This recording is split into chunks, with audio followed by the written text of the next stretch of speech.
Imagine a frozen plain stretching as far as the eye can see, a silent bridge of ice and land underfoot. This was once the gateway to a new world. Across this vast expanse, intrepid humans ventured forth, chasing mammoths or driven by mere curiosity. It's a dramatic and romantic notion, and it's also completely false.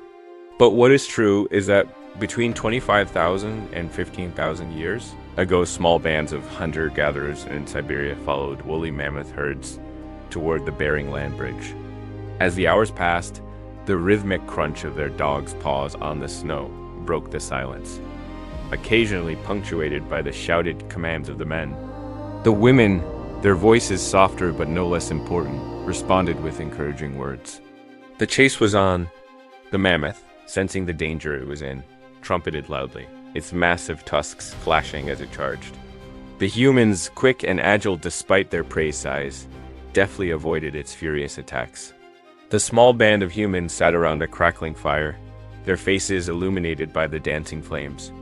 Yet for tonight they let themselves rest, their bodies warmed by the fire, their spirits lifted by the company of those who understood their world like no others. The campfire sputtered, casting flickering shadows that danced and twisted in the darkness. The humans, their senses sharpened by their nomadic life, were quick to respond. With the first hint of dawn, the tension eased. The sky, still dark but edged with the promise of light, slowly yielded to the day.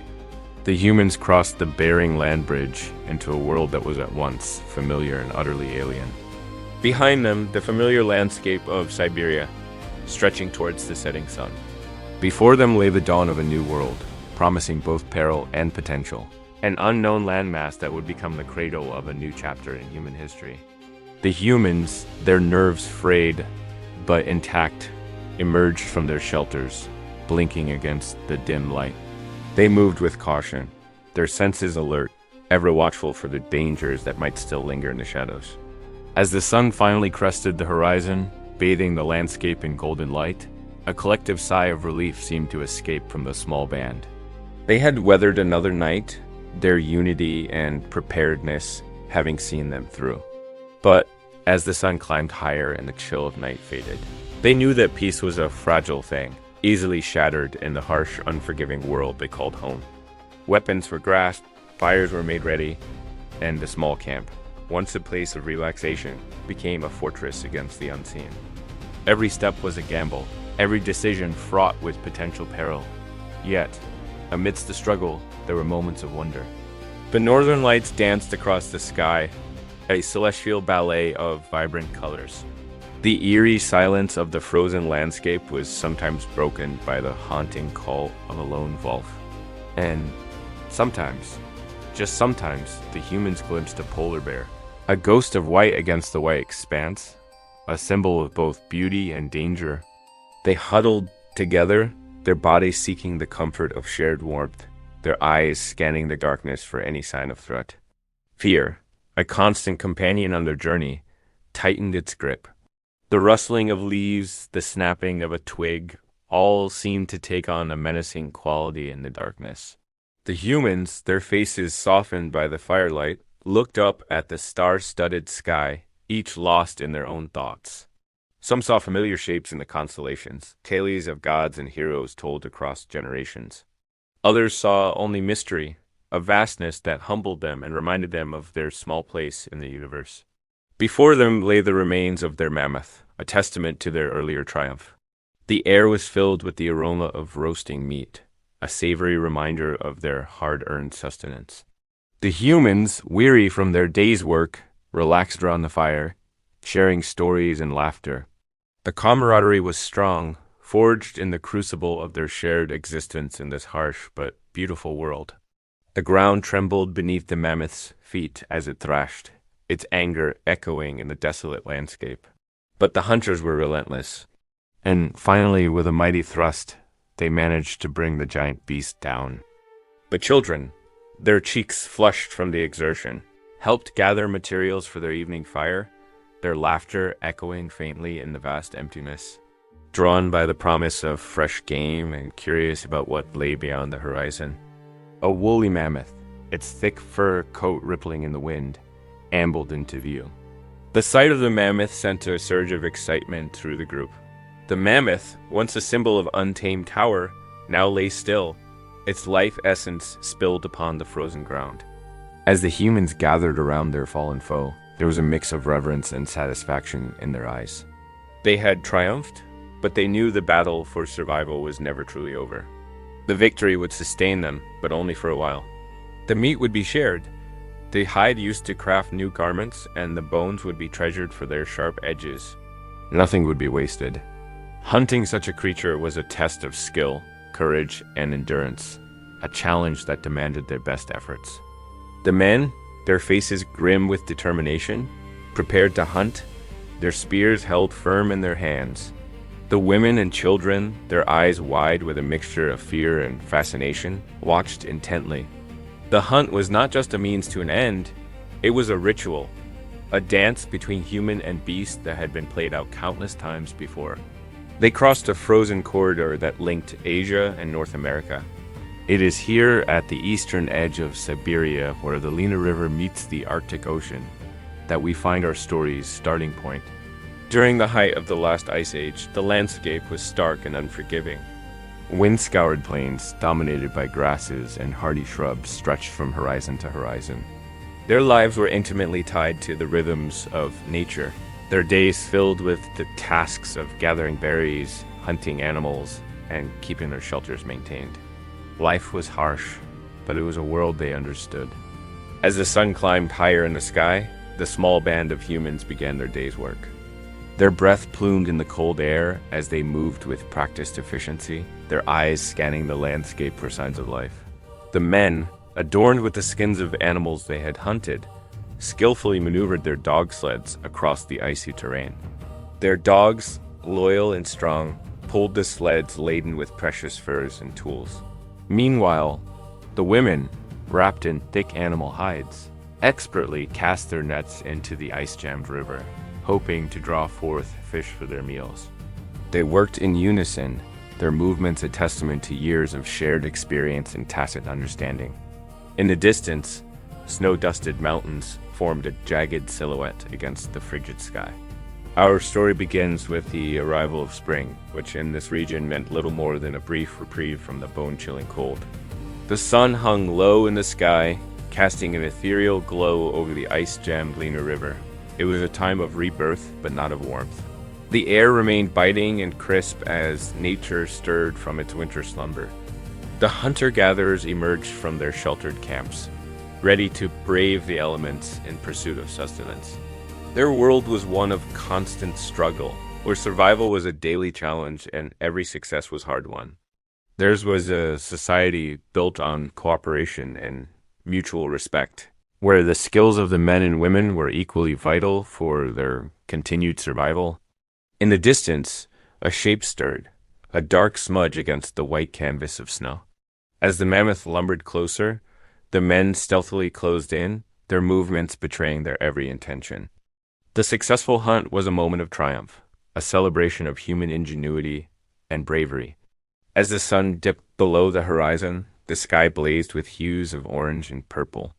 But even as they reveled in their present comfort, they knew that tomorrow would bring new challenges, new hunts, and the endless struggle for survival. As the night deepened, the stars emerged, pricking the inky canvas of the sky with their distant light. In the distance, a wolf's lonely howl cut through the stillness, a haunting sound that spoke of the dangers that lurked in darkness. The hours crawled by, each minute an eternity. The danger, though unseen, felt palpable. And so their days were filled with a quiet desperation, a constant push to survive another sunrise. It was in this world, on the edge of the known world, that the Great Migration began, driven by the twin forces of necessity and curiosity. Before we begin, please make sure you subscribe to our channel and hit the bell icon to be notified when new videos are released. You can also find more information about this incredible journey below. With the help of these, they were able to not only survive but thrive. They learned to read the subtle tracks in the snow, to strike flint with deadly accuracy, and to keep warm around a modest fire. These skills kept them alive as one generation taught the next. We know this because In the 1960s, scientists discovered bones of extinct animals and fossilized footprints that proved humans had indeed crossed the bridge. Today, however, the Bering Land Bridge is underwater again after the glaciers melted. At night, they entertained each other with stories and songs passed down from previous generations. Fire provided warmth and light in the long, dark winter months. Animal skins provided clothing and shelter from the elements, and stone tools provided a means of hunting and gathering food. Fire provided warmth and light in the long, dark winter months and could be used to cook food and purify water. Making fire was no easy task. However, it required a lot of skill and patience. One technique was to create a bow drill by inserting a hard wooden stick into a bow and string. They traveled during the day to avoid predators and slept in groups for safety. Some groups traveled with dogs that could help them pull sleds loaded with supplies. Others used skis to glide over the snow, allowing them to cover more ground more quickly. And customs, which blended with the cultures of the people they encountered. However, scientists have been able to study the area using sonar and other technologies to map the shape and structure of the bridge. They've also conducted excavations in Siberia and Alaska to uncover artifacts and other evidence of human activity during the time when the bridge was still above water. These discoveries have provided valuable insights into the history of the Bering Land Bridge and its role in shaping human civilization. This cultural fusion led to the creation of new traditions and customs that were unique to the region. It played a pivotal role in shaping human history by facilitating trade, cultural exchange, and the spread of disease. Although it's now underwater, scientists have been able to piece together its story through various means. By studying the Bering Land Bridge, we gain a deeper understanding of the challenges and opportunities that faced our ancestors as they explored and settled in new lands. We also learn more about the forces that have shaped the world we live in today. The Bering Land Bridge also facilitated the spread of disease between Siberia and North America. We have many more adventures planned for you. Thanks for watching. While it's impossible to know exactly what diseases were transmitted, it's likely that pathogens such as smallpox and bubonic plague made the journey across the bridge, causing devastating epidemics among the indigenous populations. These diseases had a profound impact on the demographics and cultures of the affected regions, contributing to the decline of some societies and the emergence of others. Still, others built rafts or boats to navigate the icy waters that sometimes blocked their path. No matter what method they used, the journey was long and arduous, often taking weeks or even months to complete. But the hardy pioneers pressed on, driven by the hope of a better life in the unknown lands beyond the bridge. The string was then wound around the stick and pulled tightly. Before it disappeared under the ocean, it served as a conduit for the exchange of goods, ideas, and people between Siberia and North America. Through trade and cultural exchange, humans in both regions were exposed to new technologies, beliefs, and ways of life. For example, the people who crossed the Bering Land Bridge brought with them the knowledge of how to domesticate animals and grow crops, which allowed them to settle in one place and build permanent homes. They also introduced new materials such as bronze and iron, which were used to make tools and weapons that were stronger and more efficient than those made from stone. As the string was released, it spun the stick rapidly, which created friction and eventually produced a small ember. The ember was then carefully blown on until it grew into a flame. Once the fire was started, it could be used for a variety of purposes, including cooking food, keeping warm, and providing light. Cooking food made it easier to digest and provided a more reliable source of nutrition. It also helped to kill bacteria and other harmful substances in the water, making it safer to drink. These technologies allowed these early humans to adapt to the harsh conditions of the Bering Land Bridge and survive the journey to North America. They knew which plants were safe to eat and which ones were poisonous and which animals could provide food and which ones were dangerous. This knowledge allowed them to avoid starvation and other dangers of the wilderness. Overall, these technologies and knowledge were essential for the survival of humans as they migrated across the Bering Land Bridge and settled in North America. They allowed them to adapt to a new and challenging environment and provided them with the tools they needed to build a new life. It must have been incredibly difficult for these early humans to adapt to such harsh conditions. They listened for the distant crashing of glaciers and the haunting cries of wolves. They smelled the faintest whiff of smoke from campfires in the distance and tasted the frigid air for the promise of rain or snow. Their keen eyesight was their most valuable asset, however, for it allowed them to navigate the treacherous terrain and spot danger from afar. They scanned the horizon for any sign of predators, such as saber-toothed tigers or short-faced bears, whose huge paws left deep tracks in the snow. They could also use their eyes to judge the thickness of the ice on lakes and rivers, as well as the stability of the ground beneath their feet. Without these keen senses, it would have been nearly impossible to survive the journey across the Bering Land Bridge. But luckily, they had brought with them several key items from their homeland in Siberia, namely fire, animal skins, and stone tools. If you want to see it for yourself, ULL need to dive 300 feet down to where it is still preserved at the bottom of the sea. And now let's begin. Let's get started. Humans adapted to the cold by making cozy homes out of mammoth bones and woolly rhinoceros hides. In the depths of winter, they made camp near large boulders which absorbed and radiated heat more efficiently than the open tundra. Meanwhile, inside their makeshift dwellings, they huddled close to fires made from dry grasses and shrubs. Even with these comforts, life was still challenging. Some of the earliest stone tools date back to as far as 2.6 million years ago in Ethiopia.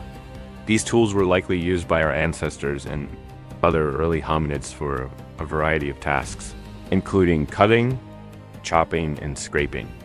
Stone tools were typically made from rocks that were hard and durable, such as granite, basalt, and chert.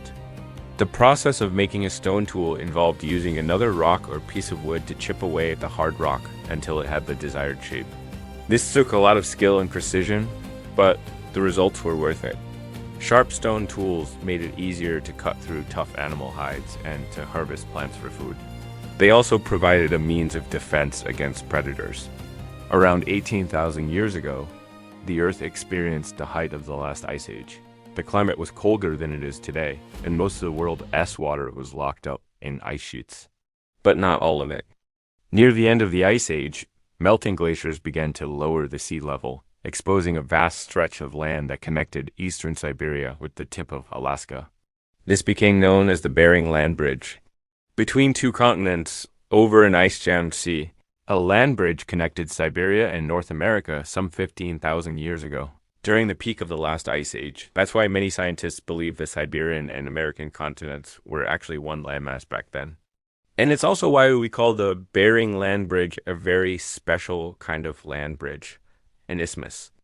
It was a frozen wasteland where blizzards could bury a man alive in a matter of minutes and temperatures often plunged to 40 degrees below zero. The pressure was immense for those who dared to cross this unforgiving terrain. Theirs was a desperate fight for survival, but they weren't completely defenseless. These early pioneers of the Great Migration had brought with them three priceless commodities: fire, animal hide clothing, and finely crafted stone tools. Now, if you're wondering what the big deal is about this land bridge, here's the scoop. It was a narrow passage, though, just a few miles wide. And crossing it would have been like traversing the strait between Dover and Calais. The Great Migration we mentioned before refers to the movement of people from Siberia to North America across this exposed isthmus.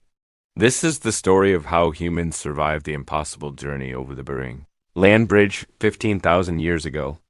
Each day was filled with work as they tended to their domesticated animals and gathered berries, roots, and fish. These may seem like simple things, but they were essential for their survival. Humans used stone tools to hunt animals for food and to craft weapons and other tools. Another key technology that humans brought with them was the ability to make fire. Finally, humans also brought with them the knowledge of plants and animals in their new environment. These ancient nomads relied on their senses to guide them as they made their way across the barren landscape. To cross the Bering Land Bridge, humans used a variety of methods, including walking, running, crawling, and skiing. What is fascinating about the Bering Land Bridge is that it played a pivotal role in shaping human history. The exchange of ideas and beliefs was equally significant. The humans who migrated to North America brought with them their own languages, religions. Despite its importance in human history, the Bering Land Bridge is now underwater and there's little physical evidence of its existence. In conclusion, the Bering Land Bridge was a remarkable geographical feature that connected Siberia and North America during the last ice age. Thank you for joining us on this journey to the Bering Land Bridge. We hope you enjoyed learning about this fascinating topic. Did humans really travel all the way from Siberia to North America across a land bridge? Well, scientists used to think so, but they've since walked that theory back a bit. It was a corridor or path that was free of ice. As the last ice age waned around 16,000 years ago, glaciers began to retreat. So, if it was an ice-free corridor and then it was an ice-free corridor, then what was it doing in between? After all, the distance over the Bering Land Bridge is roughly 55 miles or 90 kilometers. But the idea that early humans simply walked across it ignores the immense challenges they would have faced. Crossing Siberia, however, would have been even more challenging. First, the environment was extremely harsh, characterized by permafrost, freezing temperatures and scarce vegetation, making it inhospitable to human life. For example, some researchers have argued that the ancestors of Native Americans arrived in boats and followed the Pacific coast southward. There are some gaps in the fossil record that make it difficult to trace the migration patterns of early humans. It is possible that some humans migrated across the Bering Land Bridge while others arrived via the coastal route. Each group may have brought with them different technologies, cultures, and genetic traits that contributed to the diversity of Native American populations today. It's possible that humans did migrate across the Bering Land Bridge. And while you're down there, be sure to hit that like button because it really helps my channel grow. Thanks for watching. But given the harsh environment and limited resources, it's not clear how they would have survived the journey. The coastal route, on the other hand, offers a more plausible explanation for how early humans could have reached the Americas, with access to marine resources and a more hospitable climate along the coast. It's more likely that early humans could have survived the journey and thrived in the Americas. This hypothesis is supported by the presence of marine shells and fish bones at some of the earliest sites in South America. Additionally, the development of sophisticated boat technology among indigenous peoples along the Pacific coast suggests that maritime skills were important for early inhabitants of the Americas. Second, the journey would have been fraught with danger, with few resources available to sustain humans along the way. Third, the vast distances involved would have been difficult to traverse without modern technology.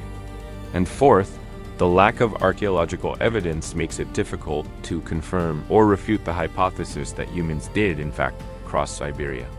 That's less than a straight line distance from Boston to New York City. In fact, the oldest confirmed site of human occupation in the Americas dates back only 14,800 years. And that site is in the Americas. It's called Monte Verde, and it's located in Chile. While there is some evidence suggesting that humans may have arrived in North America via the ice-free corridor, the exact timing and route of this migration remain uncertain. Some researchers argue that humans may have entered the Americas in multiple ways, with different groups arriving via different routes. By comparison, the ice-free corridor was nearly 600 miles or 1,000 kilometers wide. These people are known for their distinctive projectile points, which are characterized by their fluted bases and triangular shape. These points were likely used for hunting large game such as bison and mastodons. However, there is limited evidence of Clovis remains in South America, which suggests that they may not have been the earliest inhabitants of the continent. However, genetic studies suggest that the ancestors of Native Americans crossed the Bering Strait and entered eastern Siberia from the northwest, somewhere near the present-day Russian city of Omsk. This implies that the ancestral population was small, perhaps fewer than 2,000 people, and that they had lived in isolation for thousands of years before migrating to the Americas. A genetic study published in 2020 traced the ancestry of modern Native Americans back to a group that left northern China around 23,000 years ago. This group probably traveled through eastern Siberia and then branched off from other human populations in what is now the Russian Far East. The researchers concluded that the ancestral population was very small, perhaps fewer than 2,000 people, and that they had lived in isolation for thousands of years before migrating to the Americas. Again, this seems to imply that they would have had a hard time traveling all the way across Siberia. The journey would have taken them through some of the harshest climates on Earth, freezing cold with almost no vegetation, just like crossing the deserts of North America today would be difficult.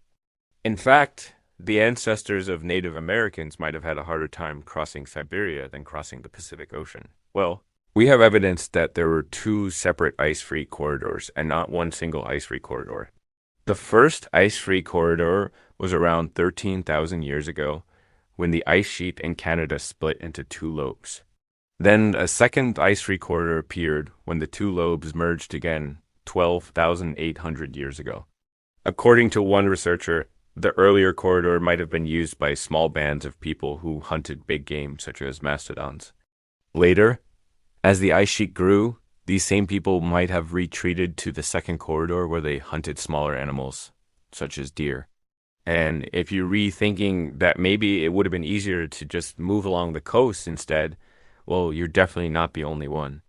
Two main routes opened into the continent: an inland ice-free corridor between the Rockies and the Cordillera, and a coastal highway along unglaciated shorelines. Some groups ventured inland, following caribou. Others hugged the Pacific coast, harvesting shellfish and fish from icy waters. The truth is that we don't know for sure how our ancestors made it to the Americas. The climate was much drier and the land was covered in grasses and herds of large mammals. But now that part of North America has become a desert, the ice-free corridor became dry, too, cutting off the flow of people and animals into the continent. But here's the thing. The ice-free corridor wasn't just a pathway for humans and animals moving into the Americas. It was also a pathway out of the Americas as well. If we go back to the Pleistocene epoch, the ice-free corridor was actually an exit route for species that fled the advancing glaciers. Today, fossils of creatures that lived in this area tell us that North America was home to saber-toothed cats, direwolves, North American lions, camels, horses, bison, and giant sloths.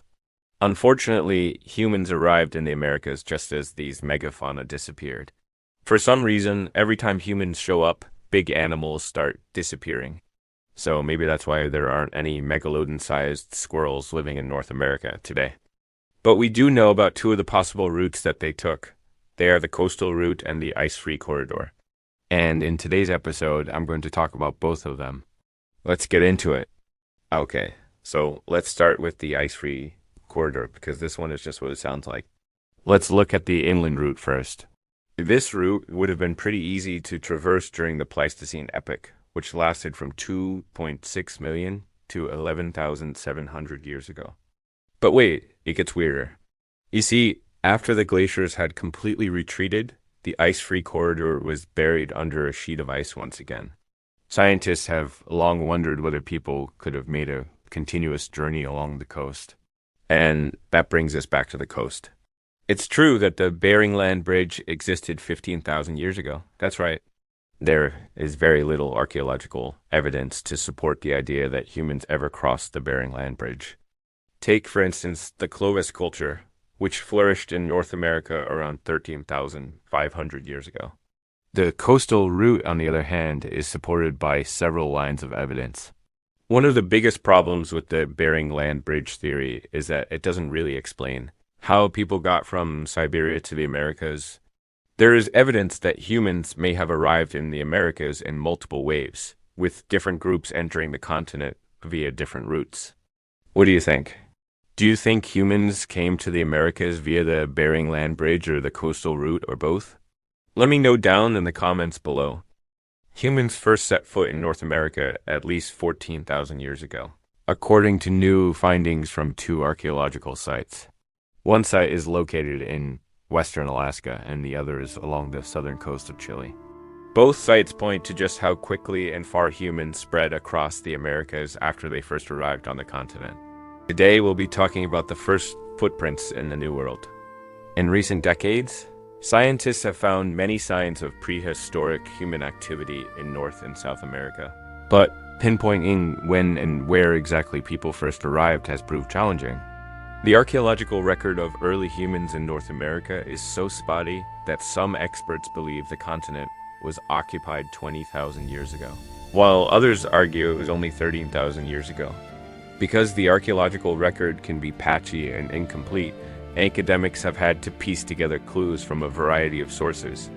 Optically stimulated luminescence dating measures how much light is released from a mineral called quartz when it's exposed to ultraviolet radiation. Back in 2008, an archaeologist who previously worked at the site said that Tucana East was at least 10,000 years old. And what's more, the artifacts at Tucana East are remarkably similar to ones found further south in the Americas. The archaeological record indicates that they lived along the coast of what is now the Seward Peninsula, about 450 miles from the mainland. There's also evidence that they spent time inland too. They probably arrived during the last glacial maximum, the period of the Ice Age when the ice sheet was at its greatest extent. If that's true, it means that they would have arrived around 20,000 years ago. Located on the Chile southern coast of Chile, the site of Monte Verde has already yielded some important clues about life in South America during the last ice age. Like in Alaska, the earliest artifacts here date to the height of the last ice age, when much of Chile looked very different than it does today. To reach the site today, you have to walk through a dense temperate rainforest. But 14,500 years ago, it was easy to get to by boat. That is, if you didn't mind the hip-high waters and dangerous rocks. But unlike those in Alaska, they were not among the first humans to settle in South America. Archaeologists have found stone tools on the Chilean coast that date to 16,500 years ago. But those tools aren't associated with any sort of settlement. Ultimately, the archaeological record paints a picture of people who lived along the coast of the Americas more than 14,000 years ago. But it tells us little about where they came from or how they got here. While we tend to focus on the details of everyday life in ancient societies, it can be easy to overlook the bigger picture. But figuring out when and how humans first settled in the Americas is key to understanding the broader story of our species. That means that while people had been visiting the Monte Verde region for thousands of years, they only began to live there full-time around 14,500 years ago. But it seems the prehistoric people who settled here did mind, because they built boats to navigate the area. The people who lived in western Alaska 14,000 years ago made tools from materials that were similar to those used by the people who lived in Chile. And both groups hunted marine animals and gathered plants. That's evidenced by flakes of greenstone cobble that show signs of hammering, which the researchers think may have been used to construct canoes. There were no large trees in the area, but rather a vast grassland surrounded by a forest of shrubs and ferns. And every step we take brings us closer to understanding what it means to be human. It helps us reach more people with our science stories. You can also subscribe to our channel to get more science in your feed. What's more, the landscape was dotted with lakes and rivers which were fed by the increased rainfall. When it was first discovered in 1975, the site had already been heavily eroded by both water and wind. This is partly because it's situated in one of the world's wettest regions, and partly because it's located in an area with one of the highest average wind speeds on Earth. But, as we mentioned earlier, the ice sheet has covered up most of the archaeological record from this time period. As a result, it's extremely hard to say for sure whether or not people were present in North America at that time. But even if we take the estimates for when humans first arrived in North America at face value, we still don't know whether they spread south quickly or slowly. Some of those cooking stones were heated inside fire pits before being taken outside to roast shellfish and other foods. Other bits of evidence suggest that these people primarily ate seafood, including mussels, clams, and crustaceans. And they definitely had a taste for seaweed too.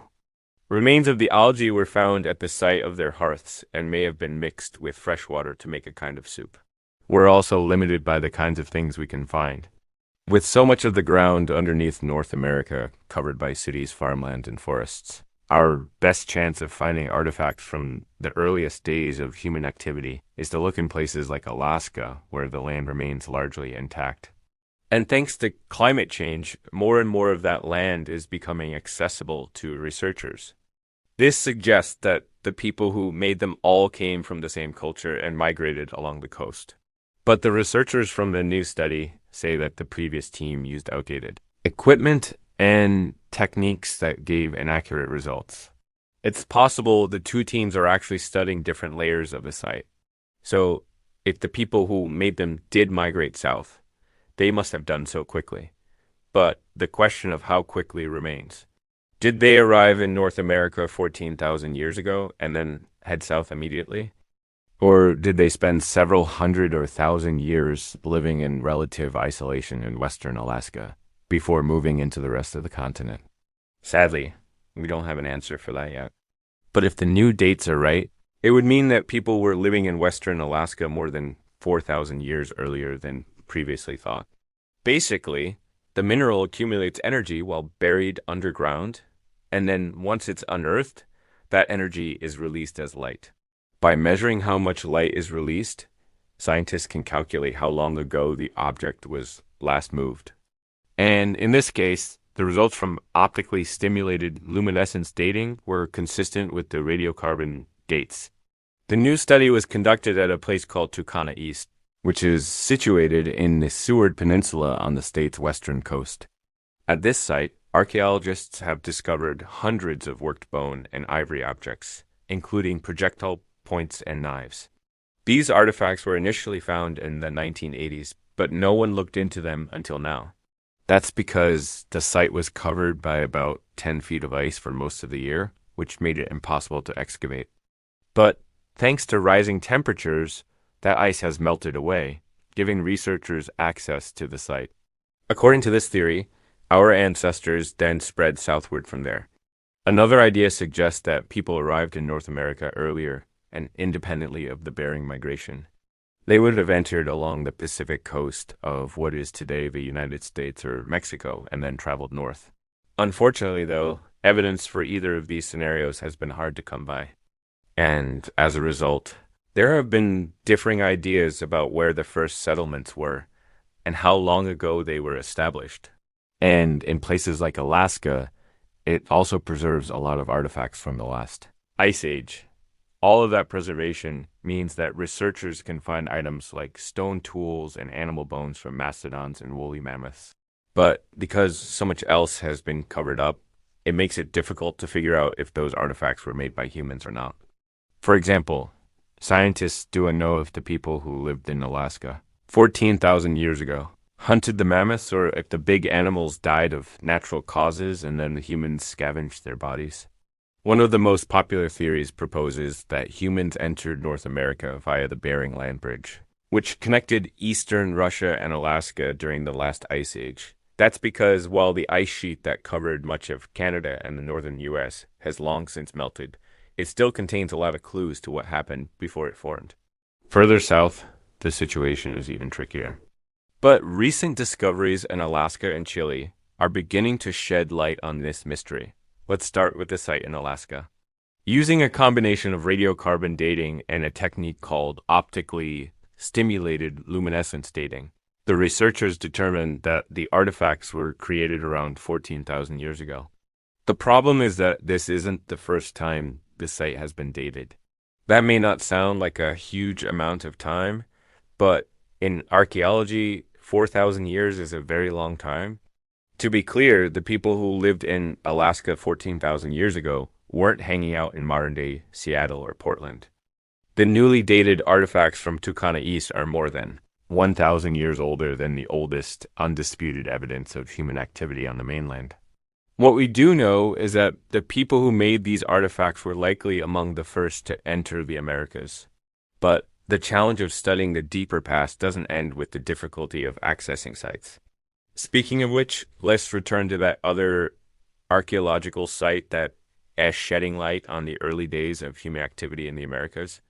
Despite those challenges, archaeologists have managed to uncover layers of evidence going back 14,500 years. And it's those waterways that allowed humans to travel to Monteverde. These people also built shelters and cooked their food using stones. Based on the available evidence, the researchers believe the people who lived in Monteverde were skilled hunters and gatherers who took advantage of the resources provided by the wetlands. It's still unclear whether these two sites were connected, but given the similarities between the artifacts found at each location, they very well could have been. If they were related, that would mean humans spread along the coast of the Americas within just a few hundred years, which is a remarkably quick pace of migration. As we learn more about the deep past, we can trace our own history back further and further. Thanks for listening. If you like this episode, we would really appreciate it if you could give us a thumbs up. The ice sheets may have receded and the Clovis culture may have vanished, but their story isn't over. Today, their legacy lives on in the traditions, languages, and cultures of many Native American tribes. The journey of these ancient people serves as a reminder that humanity's story is deeply entwined with the places we inhabit. Known as the Apache, these people spoke a language closely related to the Navajo and over time became known as the Apaches. The Chinook, with their deep ties to the river and rich trading networks, played a pivotal role in the broader cultural landscape of the region. Each of these cultures demonstrated an intimate connection with the land. If you enjoyed this episode, hit that like button and share it with someone who might also appreciate it. Your support helps us keep these stories alive. Thanks for watching. They understood the rhythms of nature, reading the signs of the seasons and aligning their lives with the natural world. This deep ecological knowledge allowed them to thrive in diverse environments, from the arid deserts to the lush rainforests. Trade was another vital aspect of their interactions. They actively participated in networks that extended across the continent, exchanging not just goods, but ideas and cultural practices. The Mississippian culture, for instance, had links to the Arctic, acquiring items like copper that were prized by their contemporaries. These trade routes facilitated the spread of cultural elements, creating a sense of interconnectedness among distant communities. Moreover, these cultures weren't isolated. They engaged in diplomacy, forming alliances and engaging in conflicts with neighboring societies. Warfare, while unfortunate, was sometimes necessary to defend their territories and protect their way of life. These interactions, both peaceful and combative, shaped the political landscape of pre-Columbian America. These cultures also shared commonalities in their social structures. Many of them had well-defined social hierarchies, with some societies having elaborate chieftainships. These hierarchies were not merely about power, but served to maintain order and regulate trade and resource allocation. Kinship played a crucial role in their social organization, and many of these cultures had intricate systems of family ties that influenced marriage patterns and inheritance rights. Religion was another unifying thread. While specific beliefs varied, there was a widespread reverence for the natural world and recognition of the interconnectedness of all things. Nature was not just a backdrop, but an active participant in their spiritual practices. The legacy of these indigenous cultures is profound. Their art, from the petroglyphs of the Southwest to the intricate beadwork of the Northeast, provides a window into their worldview and aesthetic sensibilities. Their oral traditions, including myths, legends, and historical accounts, offer invaluable insights into their history, values, and beliefs. These cultures, though often overlooked, were instrumental in shaping the course of pre-Columbian America. They pioneered innovations in agriculture, urban planning, and social organization that laid the groundwork for later societies. Their interactions with European explorers and colonizers had profound consequences, setting in motion a tragic chapter of colonization, disease, and cultural disruption. Yet their stories of resilience, adaptation, and cultural preservation continue to resonate, reminding us of the enduring human spirit. They were renowned for their grand feasts, which were not just communal gatherings, but integral to their social and economic life. During the salmon season, the Chinook would host potlatches, a form of social exchange that involved feasting, dancing, and the redistribution of goods. These events were a celebration of the community's bounty and a way to reinforce social bonds. They also engaged in extensive trade networks that extended beyond the Columbia River, connecting them with other indigenous cultures such as the Nez Perce and the Kalapuya. Through trade, the Chinook acquired items like obsidian, which they used for tool making, and wampum, a form of currency made from beads that served as a medium of exchange and a record of agreements. The Chinook worldview was deeply connected to the natural world, and they held a profound respect for the balance of the ecosystem. They had a nuanced understanding of the relationship between humans and the environment, recognizing the importance of sustainable practices. This reverence for nature was evident in their art, stories, and rituals, which often celebrated the beauty and power of the natural world. However, the arrival of European colonizers brought about a drastic shift in their way of life. Diseases introduced by Europeans devastated Chinook communities, and their traditional way of life was disrupted by the encroachment of settlers. The Chinook, like many indigenous peoples, faced forced removals and the loss of their ancestral lands.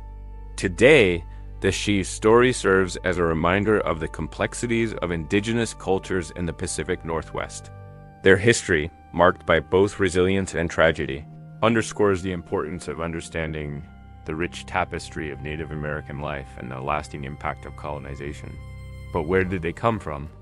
The answer lies in the heartland of North America's Great Plains, a vast and seemingly inhospitable landscape that belied the rich history it held.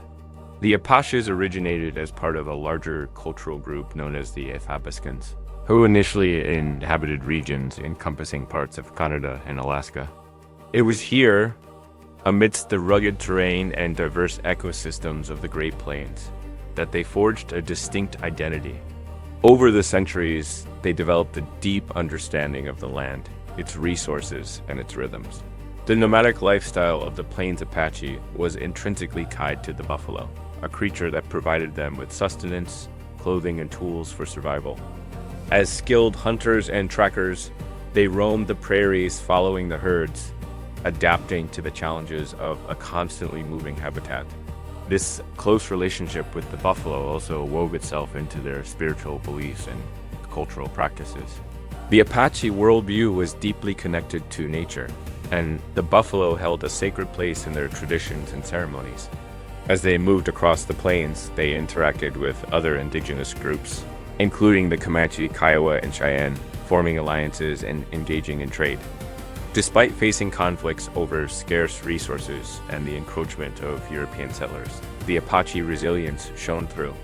Led by influential chiefs such as Mangus Coloradas and Geronimo, they fought to protect their lands and way of life against the encroaching forces of colonization.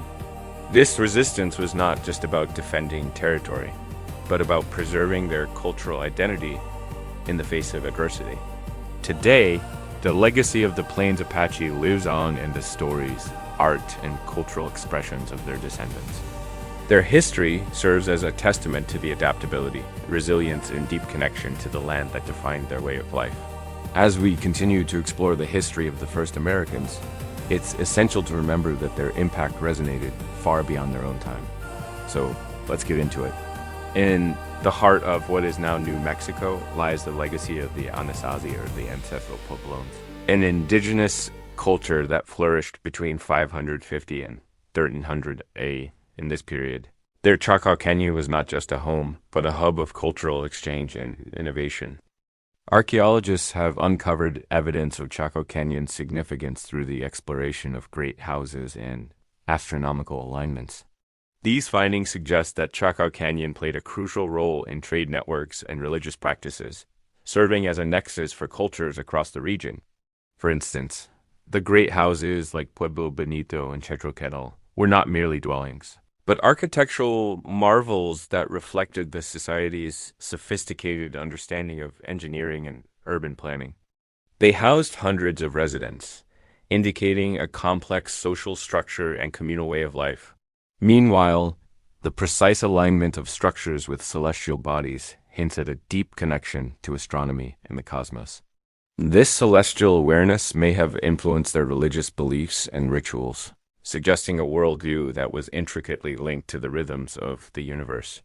Furthermore, artifacts discovered throughout the region, such as pottery, indicate cultural exchange and interaction with neighboring societies. The intricate designs and motifs found on these ceramic pieces serve as tangible evidence of the artistic skill and interconnectedness of these ancient cultures. Chaco Canyon thus emerges as a microcosm of a larger cultural landscape, showcasing the dynamism and complexity of indigenous life in the American Southwest. And while Chaco Canyon holds a significant place in history, the ancestral Puebloans didn't stay put. Around 1300 AD, they left behind their homes in the north and began exploring new territories farther south. This movement marked a pivotal chapter in their journey and set the stage for the emergence of new cultural expressions. But why did they move? Well, it's likely due to environmental changes. As the centuries passed, the once hospitable climate of the Four Corners region underwent shifts that made it less suitable for the ancestral Puebloans to thrive. Drier conditions and a changing environment may have put a strain on their food sources and water resources, compelling them to seek more favorable lands to the south. This southward migration led them to the Valley of the Sun, where they established settlements like the one at Loma Key in what is now Arizona. Here they built adobe structures and continued their traditions while adapting to the unique environment of the desert. By the year 1400, they had become known as the Hopi and Zuni, carrying with them the legacy of their ancestors and ready to embrace the challenges and opportunities of their new home. But back in the north, another group was emerging around the same time. As we delve deeper into the history of these remarkable people, we discover that the Pacific Northwest was home to the Chinook, a society that thrived along the Columbia River in what is now the Pacific Northwest. Now, while all these cultures developed unique characteristics, there were some common threads that wove them together. Hey, thanks for joining us on this journey through time.